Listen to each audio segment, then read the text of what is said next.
പരിശുദ്ധമ്മ ജീവനോടെ പ്രത്യക്ഷപ്പെട്ട ഈ ആൾത്താരയിൽ പാപിയും അയോഗ്യവുമായി മകളെ ഇവിടെ നിന്നും അമ്മയുടെ പ്രത്യക്ഷീകരണത്തിൻ്റെ സാക്ഷിയാക്കിയതിന് കോടാനുകൂടി നന്ദി എൻ്റെ ഈശോപ്പയോടും അമ്മ മാതാവിനോടും ഞാൻ പറയുന്നു. ഞാൻ ആദ്യമായി മാതാവിനെക്കുറിച്ച്, കൃപാസനം മാതാവിനെക്കുറിച്ച് അറിയുന്നത് 2018 അന്ന് എനിക്കൊരു ഗോൾഡ് സ്റ്റോൺസിൻ്റെ വിഷയം ഉണ്ടായിട്ട് ഞാൻ ഹോസ്പിറ്റലൈസ്ഡ് ആയിരുന്നു. അപ്പോൾ എൻ്റെ മമ്മി എന്ന് പറഞ്ഞാൽ എൻ്റെ ഹസ്ബൻഡിൻ്റെ മമ്മി, എൻ്റെ മമ്മി വന്നിട്ട് പറഞ്ഞു, നീ ഇതൊന്നും തലക്കും ഭാഗത്തെങ്കിലും വെച്ച് കിടക്ക്, അപ്പം നിൻ്റെ വേദനക്ക് ശമനം ഉണ്ടാവും എന്ന് പറഞ്ഞു. ഞാൻ മാതാവിൻ്റെ വലിയൊരു ഞാൻ എൻ്റെ മോൻ്റെ പ്രായമുള്ളപ്പോൾ മുതൽ എനിക്ക് മാതാവിനെ ഭയങ്കര ഇഷ്ടമാണ്. അത് അന്നും ഇന്നും എനിക്ക് ഭയങ്കര ഇഷ്ടമാണ്. അപ്പോൾ ഞാനപ്പോൾ ഓർത്തു, ഈ മാതാവ്, എല്ലാ മാതാവും ഒന്നല്ലേ, ഈ മാതാവിന് എന്താ പ്രത്യേകത? പക്ഷേ മമ്മി പറഞ്ഞതനുസരിച്ചിട്ട് ഞാനിതെൻ്റെ പില്ലോൻ്റെ അടി വെച്ച് കിടന്ന് അങ്ങനെ എൻ്റെ ഗോൾഡ് സ്റ്റോൺസ് ആ വേദന കുറച്ച് കുറഞ്ഞു. പക്ഷേ വീണ്ടും ഞാൻ അതുമായിട്ട് തന്നെ ഹോസ്പിറ്റലൈസ്ഡ് ആയി. അപ്പോൾ അന്നും അത്ര സീരിയസ് ആയിട്ട് ഞാൻ എടുക്കാണ്ട് ഞാനങ്ങ് പ്രാർത്ഥിച്ചും കാര്യങ്ങളൊക്കെ ആയിട്ടങ്ങ് പോയി. ഞാൻ ഇവിടെ വന്ന് ഉടമ്പടി എടുക്കാനുള്ള പ്രധാന കാരണം എൻ്റെ മൂത്ത മോളാണ്. അവളുടെ പേര് ആൽത്തിയ ജസു. 10th പഠിക്കുമ്പോഴത്തേക്കും പഠിക്കാൻ ഭയങ്കര മടിയാണ്. പഠിക്കാൻ കഴിവില്ലാഞ്ഞിട്ടൊന്നുമല്ല, പക്ഷേ പഠിക്കത്തില്ല അവൾ പഠിക്കണ സമയത്ത് ഉറങ്ങുക, അല്ലെങ്കിൽ എന്തെങ്കിലും സ്റ്റോറീസ് റീഡ് ചെയ്തിരിക്കുക, അങ്ങനെയുള്ള ഇതാണ് അവൾ ചെയ്തുകൊണ്ടിരുന്നത്. അപ്പോൾ നമ്മളുടെ കയ്യിൽ എത്ര പിടിച്ചിരുത്തിയാലും അവൾ അങ്ങനെ പഠിക്കണില്ല. അങ്ങനെയാണ് ഞങ്ങൾ ആദ്യമായിട്ട് ഇവിടെ വന്ന് ഉടമ്പടി അവൾക്ക് വേണ്ടി വന്നെടുക്കുന്നത്. അവൾക്ക് വേണ്ടി ഞങ്ങൾ 2019 ജനുവരിയിലാണ് ഞാനും എൻ്റെ ഹസ്ബൻഡും കൂടെ ഇവിടെ വന്ന് ഉടമ്പടി എടുത്തിട്ട് പോയി പ്രാർത്ഥിച്ചു ഒക്കെ ചെയ്തു. അവളിൽ വലിയ ഇമ്പ്രൂവ്മെൻ്റ് ഒന്നും ഞാൻ കണ്ടില്ല. എനിക്ക് തോന്നുന്നു കൂടുതൽ വേഴ്സാകുകയാണ് ചെയ്തത്. പക്ഷേ അതിനകത്ത് ഞാൻ ഉടമ്പടിയിൽ വെച്ചിരുന്ന എൻ്റെ ഒരു 5ാമത്തെ നിയോഗം ഉണ്ടായിരുന്നു. അതായത് എനിക്ക് മൂത്തത് 2 പെൺകുട്ടികളാണ്, ആൽത്തിയ മോളും അതാലിയ ജസു. അപ്പോൾ ഞങ്ങൾ പ്രാർത്ഥിച്ചു, ഞങ്ങൾക്കൊരു ആൺകുഞ്ഞിനെ തരണം. അപ്പോൾ ഇവൾക്ക് അന്നേരം 10 വയസ്സ് പ്രായമുണ്ട്. അപ്പോൾ ഇനി ഡോക്ടേഴ്സിൻ്റെ അടുത്തൊക്കെ പോയിട്ട് ഇത്രയും ലേറ്റ് ഒരു പ്രഗ്നൻസി റിസ്ക് ആയിരിക്കും, അങ്ങനെ ചെയ്യണോ, പിന്നെ ഉണ്ടാകുന്ന കുഞ്ഞിന് ഡൗൺ സിൻഡ്രം അങ്ങനെയുള്ള കാര്യങ്ങളുണ്ടാവും എന്നൊക്കെ ഡോക്ടേഴ്സ് പറഞ്ഞു പേടിപ്പിച്ചു. ഓക്കെ, നമ്മൾ എല്ലാം ദൈവത്തിന് വിട്ടുകൊടുത്തു. തമ്പുരാൻ എപ്പോഴാണ് അനുവദിക്കുന്നത് അപ്പം ഞങ്ങൾക്ക് കുഞ്ഞുണ്ടാവട്ടെ എന്ന് പറഞ്ഞ് വിട്ടുകൊടുത്തു. പക്ഷേ ആ ഒരു നിയോഗം ഞാൻ വെച്ചിട്ടുണ്ടായിരുന്നു. എൻ്റെ ഹസ്ബൻഡ് ജാനുവരി 7th തിരിച്ച് റിയാദിലേക്ക് പോയി. ഇവള് തീരെ പഠിക്കാതായപ്പോഴത്തേക്കും ഈ ചായന് വീണ്ടും ജാനുവരി 24 തിരിച്ചു വരേണ്ടി വന്നു.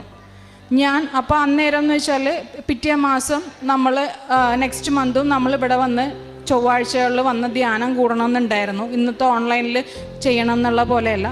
പിറ്റേ മാസം ഞാനും എൻ്റെ ഹസ്ബൻഡും കൂടെ ഇവിടെ ഈ നടയിൽ വരുന്നത്, എൻ്റെ മോനെ പ്രഗ്നൻ്റ് ആയിട്ടുകൊണ്ടാണ് ഞാൻ വരുന്നത്.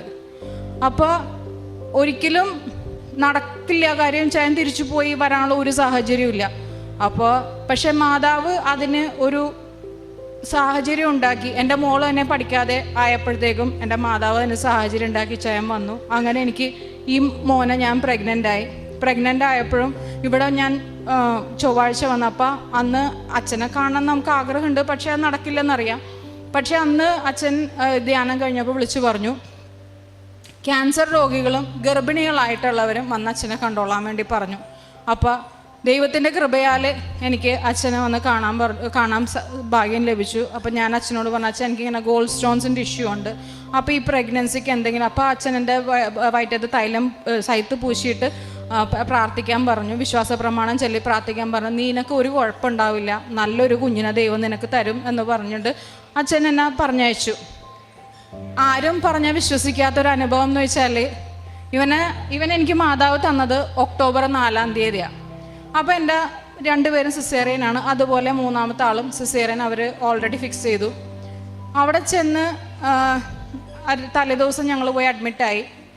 അപ്പോൾ ഭയങ്കര ചൂട്. അപ്പോൾ ഞങ്ങൾ 2 പേരും 2 സെപ്പറേറ്റ് കട്ടിൽ മേലായിട്ട് കിടക്കുക. അപ്പോൾ വെളുപ്പിനൊരു 3 മണിയായിട്ടുണ്ട്. ഞാനിങ്ങനെ സ്വപ്നം കാണുക. അതായത് ഒരു നല്ല വെള്ള ഉടുപ്പൊക്കെ ഇട്ടിട്ട് ഒരു ചിറകൊക്കെ വെച്ചിട്ടൊരു മാലാക എൻ്റെ അടുത്ത് സ്വപ്നത്തിൽ വന്നിട്ട് പറയാ, നിനക്ക് ആൺകുഞ്ഞാണ് കേട്ടോ എന്ന് പറഞ്ഞ്. അപ്പം ഞാൻ വിചാരിച്ച് ആയിരിക്കും, ഞാനൊന്നും ആരോടും പറഞ്ഞില്ല. അങ്ങനെ എന്നെ ഡെലിവറിക്ക് കയറ്റി, സിസേറിയന് കയറ്റി. 11:30 ആയപ്പോഴത്തേക്ക് എൻ്റെ സിസേറിയൻ കഴിഞ്ഞു. സിസേറിയൻ കഴിഞ്ഞപ്പോഴത്തേക്ക് ഞാൻ അവിടുത്തെ സിസ്റ്ററിനോട് ചോദിച്ച്, സിസ്റ്ററെ എന്ത് കുഞ്ഞാണെന്ന് ചോദിച്ച്. അപ്പോൾ സിസ്റ്റർ പറയണേണ്, നിനക്കൊരു ആൺകുഞ്ഞാണ്. സത്യം പറഞ്ഞ അന്നേരം ഞാൻ കരഞ്ഞു പോയി. കാര്യം എൻ്റെ അടുത്ത് വന്ന് പറഞ്ഞ് ഞാൻ അന്നേരം ആരോടും ഞാൻ പറഞ്ഞിട്ടില്ല. പക്ഷേ ഈ തിരുനട മുമ്പ് സാക്ഷ്യമായിട്ട് ഞാൻ പറയണേണ്, അന്ന് ഞാൻ എൻ്റെ അടുത്ത് പറഞ്ഞു നിനക്ക് ആൺകുഞ്ഞാണെന്ന് സ്വപ്നത്തിൽ പറഞ്ഞ കാര്യം എനിക്ക് ഈ ഒരു കുഞ്ഞിനെ എനിക്ക് തമ്പുരാൻ തന്ന് അനുഗ്രഹിച്ചു. ഈ കുഞ്ഞിൻ്റെ പേര് കാരണം മാതാവിൻ്റെ പേരും കൂടെ ചേർത്താണ് ഞാൻ ഇട്ടേക്കണത്. ആക്ലിസ് മാരിയോ ജസു എന്നാണ് ഞാൻ ഇട്ടേക്കണത്. അപ്പോൾ തമ്പുരാൻ തന്ന ഈ ഒരു വലിയ അനുഗ്രഹത്തിന് ഞാൻ കോടാനുകോടി നന്ദി പറയണേണ്. ഈ എൻ്റെ മോള് പഠിക്കാത്ത മോളായിരുന്നു. എൻ്റെ മാതാവ് 85% SSLCയും 75% +2. അത് കഴിഞ്ഞ് ഞങ്ങൾ എൻ്റെ മോളെ ഈ കൊച്ചി വിട്ട് ഒരു സ്ഥലത്ത് പഠിപ്പിക്കാൻ വേണ്ടി ഞങ്ങൾ ആഗ്രഹിച്ചിട്ടില്ല. എൻ്റെ കൂടെ തന്നെ നിർത്തണമെന്ന് ആഗ്രഹിച്ച് പഠിപ്പിച്ച മോളാണ്. പക്ഷേ ദൈവത്തിൻ്റെ പദ്ധതി വേറെ ആയിരുന്നു. എല്ലാവരും പുറത്തു പോയി സ്റ്റഡീസിന് എന്താ പറയുക, IELTS എല്ലാത്തിനും പ്രിപ്പറേഷൻ ചെയ്തുകൊണ്ടാണ് പോണത്. പക്ഷെ എൻ്റെ മകൾക്ക് ഒരു പ്രിപ്പറേഷൻ ഒന്നും ഇല്ലാണ്ട് ഒരു 3 മാസത്തിനുള്ളിൽ അവൾക്ക് UK പഠിക്കാനുള്ള വിസയും ഒക്കെ റെഡിയായി. അവളിന്ന് BSc psychology 2nd year complete ചെയ്തിട്ടാണ് അവളിപ്പോൾ ഇവിടെ വന്നിരിക്കണത്. അതുകൂടാണ്ട് പിന്നെ അപ്പം ഇവനായിക്കഴിഞ്ഞപ്പോഴത്തേക്കും എൻ്റെ വേറെ വീട്ടിൽ ആരും ഇല്ല. അപ്പം നമ്മൾ നോക്കണം. അപ്പം പ്രാർത്ഥനാ ജീവിതത്തിൽ കുറച്ചൊരു പുറകോട്ട് ഞാൻ പോയി. അപ്പം എൻ്റെ മാതാവിന് തോന്നി നിന്നെ ഇങ്ങനെ വിട്ടാൽ ശരിയാവില്ല. അപ്പം എൻ്റെ പപ്പയുടെ അസുഖത്തിൻ്റെ രൂപത്തിൽ മാതാവ് കടന്നു വന്നു. എൻ്റെ പപ്പയ്ക്ക് PSP എന്ന് പറഞ്ഞൊരു അസുഖം വന്നു. അപ്പോൾ എൻ്റെ പപ്പയ്ക്ക് വേണ്ടിയിട്ട് ഞാൻ വീണ്ടും, അപ്പം എൻ്റെ കയ്യിൽ നിന്ന് പഴയ ഉടമ്പടി പത്രം നഷ്ടപ്പെട്ടു. അപ്പോൾ പപ്പയ്ക്ക് വേണ്ടി ഞാൻ ആദ്യം ഓൺലൈൻ ഉടമ്പടി എടുത്ത്. അപ്പോൾ അത് കഴിഞ്ഞപ്പോഴത്തേക്കും ഞാൻ രണ്ടാമത് ഇവിടെ വന്ന് ഏപ്രിൽ 18-ാം തീയതി ഞാനിവിടെ വന്ന് ഉടമ്പടി എടുത്തപ്പോഴത്തേക്കും അതിനകത്ത് ഞാൻ എൻ്റെ ഒരു കസിൻ സിസ്റ്റർ ഉണ്ട്. ആ കസിൻ സിസ്റ്ററിൻ്റെ ലൈഫ് ചെറിയ പ്രശ്നങ്ങളായിട്ടൊക്കെ ഇരിക്കണമായിരുന്നു. അപ്പം ഞാൻ ആളുടെ ജീവിത സാഹചര്യങ്ങളൊക്കെ വെച്ചിട്ട് ഞാൻ ഉടമ്പടിയിൽ വെച്ചിട്ടുണ്ടായിരുന്നു. അപ്പോൾ ദൈവത്തിൻ്റെ കൃപയാൽ അവരുടെ പ്രശ്നങ്ങളിലൊക്കെ ഇപ്പോൾ വളരെയധികം മാറ്റങ്ങൾ ഉണ്ടായിട്ടുണ്ട്. ചേച്ചി ഇവിടെ വന്ന് ഉടമ്പടി എടുത്തിട്ടുണ്ട്. ആ ചേട്ടനും ഇവിടെ വന്ന് ഉടമ്പടി എടുത്തിട്ടുണ്ട്. ദൈവത്തിൻ്റെ കൃപയാൽ അവരുടെ ജീവിതം മാതാവ് ധന്യമാക്കുമെന്ന് ഞാൻ പരിപൂർണമായിട്ടും വിശ്വസിക്കുന്നു. പിന്നെ ഇതിൽ മെയിനായിട്ടെന്ന് വെച്ചിട്ടുണ്ടെങ്കിൽ എൻ്റെ മോള് UK അതായത് ജൂലൈ 19-ാം തീയതി വെള്ളിയാഴ്ചയാണ്. അപ്പം ഞാൻ രാവിലെ പള്ളിയിലൊക്കെ പോയിട്ടും വന്ന് എൻ്റെ പപ്പയുടെ കൂടെ, പപ്പയ്ക്ക് PSP ആയത് കാരണം പപ്പയ്ക്ക് ഒറ്റയ്ക്ക് ഒരിടത്തും പോകാൻ പറ്റില്ല. അപ്പോൾ ഗവൺമെൻറ് ഓഫീസിൽ കുറച്ച് റിലേറ്റഡ് ആയിട്ട് കാര്യങ്ങളൊന്നും പപ്പയുടെ കൂടെ ഞാൻ പോയി. അത് കഴിഞ്ഞ് പപ്പയുടെ അടുത്ത് വന്ന് പപ്പനമ്മയായിട്ട് ചേച്ചിയുടെ വീട്ടിലാണ് എൻ്റെ ഫാദർ. അപ്പോൾ അവിടെ വന്ന് ഞാനിരിക്കുമ്പോഴത്തേക്കും എന്നെ ഒരു ഉച്ചയ്ക്ക് 1 മണിയായിട്ടുണ്ട്. അപ്പോൾ ഇവളെന്നെ വിളിക്കുക, മമ്മി എനിക്ക് ശ്വാസം കിട്ടണില്ല മമ്മി എന്നും പറഞ്ഞിട്ടുണ്ട്. ഞാൻ നോക്കുമ്പോൾ ഇവളെന്നെ വീഡിയോ കോളാണ് വിളിക്കുന്നത്. മമ്മി എനിക്ക് ശ്വാസം കിട്ടണില്ല. ഞാൻ നോക്കുമ്പോൾ എൻ്റെ മോള് ഇങ്ങനെ കണ്ണൊക്കെ മലച്ച് വല്ലാതെ ബുദ്ധിമുട്ടിക്കൊണ്ട് നിൽക്കണേ എൻ്റെ കുഞ്ഞ്. ഞാൻ പറഞ്ഞ്, എൻ്റെ മാതാവേ, എനിക്ക് എന്ത് പരീക്ഷ തന്നാലും ശരി, ഞാൻ എൻ്റെ ഈശോപ്പനെ മാതാവിനെ ഞാൻ ഒരു കാലത്തും തള്ളിപ്പറയൂല എന്ന് പറഞ്ഞിട്ട് ഞാൻ ഒത്തിരി കരഞ്ഞ് ഞാൻ പ്രാർത്ഥിച്ച്. ആ മൊബൈലിലൂടെ എൻ്റെ താലിമാലയുടെ കൂടെ മാതാവിൻ്റെ പെൻഡൻറ്റും ഉണ്ട്. ഞാൻ എൻ്റെ ജപമാലയുടെ കുരിശും കൂടെ എൻ്റെ മോളുടെ ആ മൊബൈലിൽ വെച്ചിട്ട് ഞാൻ പ്രാർത്ഥിച്ച്. എൻ്റെ അമ്മ മാതാവ് എൻ്റെ കുഞ്ഞിനൊന്നും വരുത്തൂലെന്ന് ഞാൻ വിശ്വസിക്കണേണ്. എൻ്റെ മാതാവ് സഞ്ചാരി മാതാവ് എന്ന് പറയണത് അതാണ്. കാര്യം എൻ്റെ അപ്പയും അമ്മയും കൂടെ അവിടെ ചെന്നിട്ടുണ്ടായിരുന്നു. അവിടെ UK അറിയാം, ഇവിടെ ഈ ആംബുലൻസ് വരാനും അതേപോലെ ഡോക്ടേഴ്സ് അറ്റൻഡ് ചെയ്യുക എന്നൊക്കെ പറയണത് ഭയങ്കര ബുദ്ധിമുട്ടുള്ള കാര്യങ്ങളാണ്. അതായത് മണിക്കൂറുകളെടുക്കും. പക്ഷേ വിളിച്ച ഉടനെ ആംബുലൻസ് വരികയും കൊച്ചിനെ അവിടെ കൊണ്ട് അഡ്മിറ്റാക്കി. ഡോക്ടേഴ്സ് വന്ന് പെട്ടെന്ന് അവളെ ചെക്ക് ചെയ്തപ്പോൾ പറഞ്ഞ് വേറെ കുഴപ്പം. അപ്പോൾ ഞാനിത് പ്രാർത്ഥിച്ചുകൊണ്ടിരിക്കുന്ന സമയത്ത് എനിക്ക് സങ്കീർത്തനം 6-ാം അധ്യായം, അതായത് ദുഃഖിതൻ്റെ വിലാപം എന്നുള്ള ചാപ്റ്ററാണ് എനിക്ക് കിട്ടുന്നത്. അപ്പോൾ അതിനകത്ത് എന്നോട് പറയേണ്ടത് നിന്റെ വേദന ദൈവത്തിനടുത്ത് ചെന്നിട്ടുണ്ട്. അപ്പം എനിക്ക് ഉറപ്പായി എൻ്റെ കുഞ്ഞിനൊന്നും ഉണ്ടാവില്ലെന്ന് എനിക്ക് ഉറപ്പായി. അപ്പോഴും ഞാൻ പ്രാർത്ഥിച്ചുകൊണ്ടിരുന്നേച്ചി, എൻ്റെ മാതാവ് എൻ്റെ കുഞ്ഞിനൊന്നും വരുത്തരുത് എന്ന് പ്രാർത്ഥിച്ചുകൊണ്ടിരുന്നേച്ചി. ഞാൻ അപ്പോൾ ഡോക്ടേഴ്സ് വന്നിട്ട് പറഞ്ഞ് കുഴപ്പമില്ല, അവൾക്കത് പാനിക് അറ്റാക്ക് വന്നതാണ്. കാര്യം ഇവൾക്ക് 2nd ഇയറിലൊരു ഡെസേർട്ടേഷൻ ഉണ്ടായിരുന്നു.